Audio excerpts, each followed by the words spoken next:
Vamos ahora con la sesión 3 sobre el ciclo de proyecto dentro de este primer módulo de proyectos de cooperación técnica.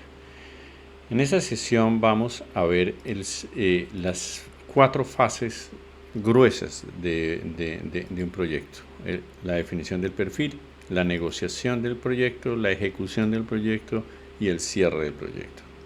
En la primera fase, que tiene que ver con la definición de un perfil, elaborar el perfil del proyecto, lo primero que tenemos es el establecimiento con claridad del marco estratégico en el cual se desarrolla el proyecto, sea un proyecto de política pública, sea un proyecto de desarrollo de herramientas o contenidos internos. Se debe tener claridad del marco general de planeación, el marco programático y el proyecto insertado dentro de esas visiones. Segundo, necesitamos un diagnóstico sobre la situación, sea la que sea el estado del arte y la situación en la que queremos intervenir, sea un proyecto de política pública, en la situación que se quiere modificar, o sea un proyecto de desarrollo de herramientas o soluciones, el estado del arte del tema en el cual queremos tener. Necesitamos evidencias, necesitamos una base objetiva que nos permita tener una posición y sobre todo alcanzar una concertación con las contrapartes o con los actores involucrados en el proyecto. Esto del diagnóstico concertado es muy importante porque nunca se va a tener el diagnóstico perfecto, pero el diagnóstico es un orientador de la gestión y en ese sentido es necesario que todos los involucrados estén sintonizados con la visión. Luego, antecedentes. Siempre los proyectos tienen algo que ha ocurrido antes. Ese proyecto ya se ha ejecutado en una dirección similar y hay evaluaciones anteriores que le permiten a uno entender y ver y evaluar mejor las distintas opciones que tenemos para el desarrollo del proyecto. Con estos elementos del marco estratégico, del diagnóstico y de los antecedentes, generamos la imagen objetivo, es decir, aplicamos la teoría de cambio en términos de productos, resultados e impactos y nuevamente buscamos un consenso que nos permita estar alineados en términos de la imagen de lo que queremos hacer con el proyecto. A partir ya de tener la visión de hacia dónde vamos, viene el análisis de alternativas. Siempre para hacer un proyecto hay distintas alternativas de hacerlo, distintas formas de hacerlo. Y aquí vienen los temas de evaluación ex ante, es decir, la factibilidad, el análisis de evaluación social de proyectos o distintas metodologías, costo-beneficio si el proyecto es monetizable, como por ejemplo un proyecto de innovación, un proyecto de comercialización, un proyecto de infraestructura, o si es un proyecto de carácter ambiental, de carácter social, donde tendríamos costo-eficiencia viendo las alternativas de impactos sociales y escoger una alternativa. Teniendo la alternativa, viene el diseño y formulación, que ya es específicamente hacer lo que diríamos el perfil de proyecto y establecer una formulación de componentes del proyecto, de su estrategia, su mecánica, su operación, y ahí viene el papel del IIC, porque ahí viene el momento en que nosotros, en el desarrollo de este perfil, vamos a colocar con claridad cuál va a ser el papel que nosotros vamos a jugar. Y en este proceso que nosotros vamos a gestionar de desarrollar los proyectos, vamos a aplicar una estrategia comercial y vamos a tratar de establecer cómo vamos nosotros a ir ahí. Fíjense ustedes que el perfil de proyecto es una elaboración muy sustentada del proyecto, no es solamente una hoja con una idea, es un elemento bastante avanzado. Luego viene la negociación. En la negociación tenemos varias situaciones. Uno, cuando las solicitudes son directas al IICA. Es decir, hay una influencia o una anticipación del IICA y se logró que motu propio un Estado miembro, un gobierno, una organización le solicite al IICA el desarrollo de un determinado proyecto. O hay concursos. Hay convocatorias donde se hacen competencias con otros organismos internacionales u otras instituciones que ofrecen servicios de cooperación similares a los del IICA y donde hay un conjunto de condiciones y normas donde las reglas internas del IICA a veces favorecen, a veces no. A veces también el IICA tiene excepcionalidades que le permiten tener ventajas en los concursos, a veces son restricciones. Este es un tema crucial que tiene que ser considerado cuando se habla de concursos. Luego están los proyectos que nacen del IICA, es decir, que son iniciativas del IICA, que el IICA hace una inducción técnica para que se dé el proyecto y o cofinancia. Y este elemento de cofinanciación es un elemento central del modelo de negocio, porque estamos buscando generar los instrumentos a través de fondos y captación de recursos de cooperación internacional que permitan cofinanciar, preinvertir acciones dentro de los proyectos con terceros. Y este es un elemento esencial para poder realmente conseguir proyectos que son de iniciativa del IICA, pero que son financiados por la contraparte. No iniciativa del IICA para que el IICA los financie, donde tenemos muy poca posibilidad y muy poco margen de acción. Luego están los proyectos internos, negociar proyectos internos. El IICA tiene una experiencia larga con su fondo único, con su fondo de proyectos en los cuales se requiere tener claridad del cliente interno. Normalmente no hay un cliente, o de hecho, cuando hay un cliente interno, hay un objetivo que cumple todas las condiciones de proyecto y están los elementos estratégicos institucionales, donde estos proyectos internos atienden y apuntan a objetivos como posicionamiento, prospectiva, discurso, enfoque, posicionamiento diplomático, institucional.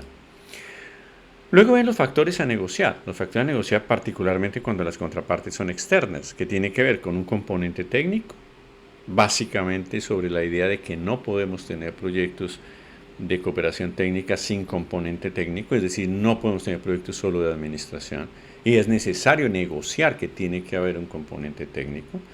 Los mínimos del IICA en términos de principios, valores, enfoques, etcétera, el marco jurídico tanto de contraparte como interno del IICA y el tema financiero, que básicamente el tema financiero busca cubrir los costos indirectos que tiene el proyecto, amén de todos los costos directos, por supuesto, que genera el proyecto, y los componentes adicionales de costos generales que implica poder cubrir todas las acciones estratégicas que desarrolla el IICA en beneficio o aplicable a los proyectos.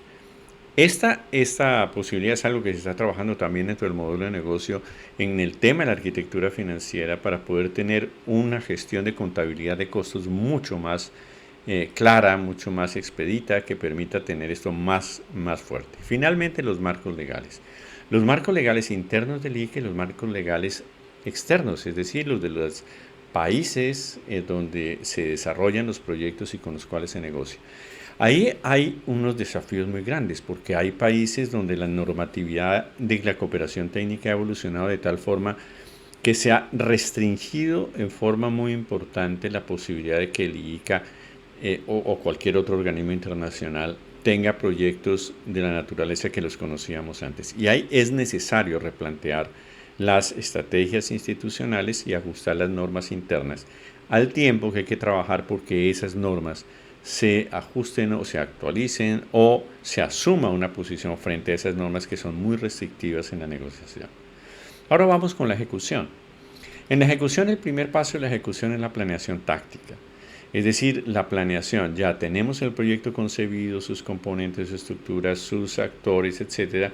Necesitamos entonces definir la forma como vamos a atender a la implementación de los componentes y las asignaciones de los recursos que tenemos a cada uno de los componentes acciones en la programación, en esa planeación y programación. Luego tenemos una planeación operativa, donde está la logística, donde está la operatividad en sí misma, donde están los cronogramas, los flujos, el manejo de la información, el manejo de los productos, el manejo de la circulación de todos los elementos y la energía que se desarrolla en el proyecto. Luego viene el sistema de seguimiento.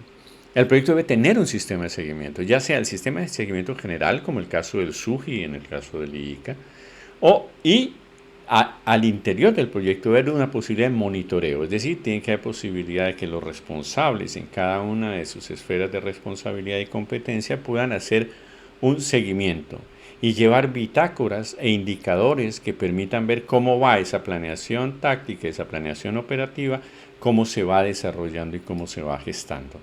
Luego viene la gestión de riesgos y este es un elemento muy importante porque uno en los proyectos trabaja sobre la base de supuestos. Si aplicáramos, por ejemplo, el marco lógico, hay un componente del marco lógico que nos dice que todo lo que nosotros hacemos tiene un supuesto. Suponemos que va a pasar tal cosa para que podamos ejecutar lo que queremos ejecutar.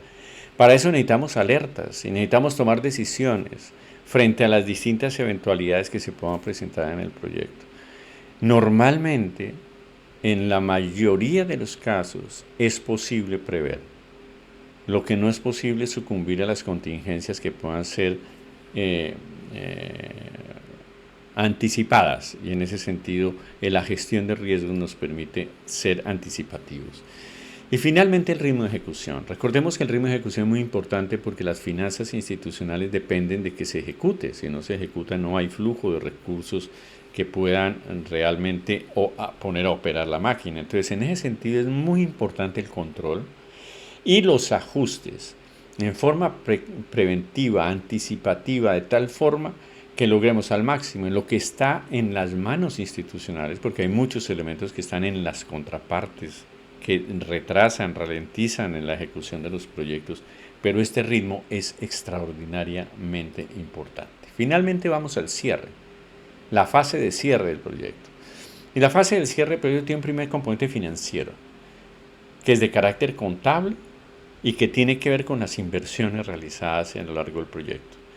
Esto forma parte de la estructura que el IICA tiene, realmente es muy fuerte en esto, en el sentido de que realmente la parte contable, administrativa y gestión financiera institucional es una de las fortalezas institucionales. El cierre tiene que prácticamente hacerse automático a la luz de que se hace un seguimiento, o sea, de que todo va en orden y se va cerrando. Las cajas, las tesorerías, las contrataciones, etc. El otro cierre que hay es el tema de auditorías, las auditorías técnicas y las auditorías financieras. Normalmente hay auditorías por parte de las contrapartes, pero es muy importante que haya auditorías internas también, que ayuden a los responsables del proyecto a ver cosas que se les puedan eventualmente escapar. Otro elemento clave del cierre es generar capacidades instaladas en las contrapartes que permita la replicabilidad, que permita que finalizado el proyecto y desaparecida la cooperación directa del instituto, la contraparte tenga la capacidad de seguir adelante, de replicar, de escalar los proyectos en los cuales ha recibido cooperación técnica. Parte de esto es la formación y generación de competencias en la contraparte que va más allá de los objetivos mismos del proyecto, es fortalecimiento institucional.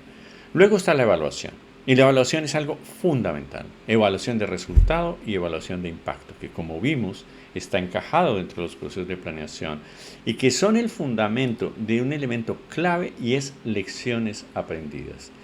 Sistematización y rutas de aprendizaje sobre los proyectos realizados que nos permiten y posibilitan enriquecer el acervo técnico institucional, generar nuevas capacidades internas para ofrecer más servicios de cooperación técnica y finalmente, y muy importante, es que el cierre tiene que pensar en un nuevo proyecto.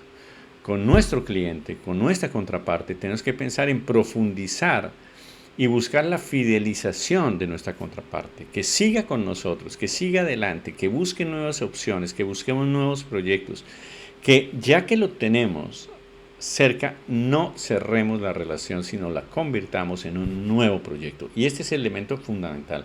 Un proyecto debe cerrar con un nuevo proyecto, con una nueva acción de cooperación, de prestación de servicios de cooperación.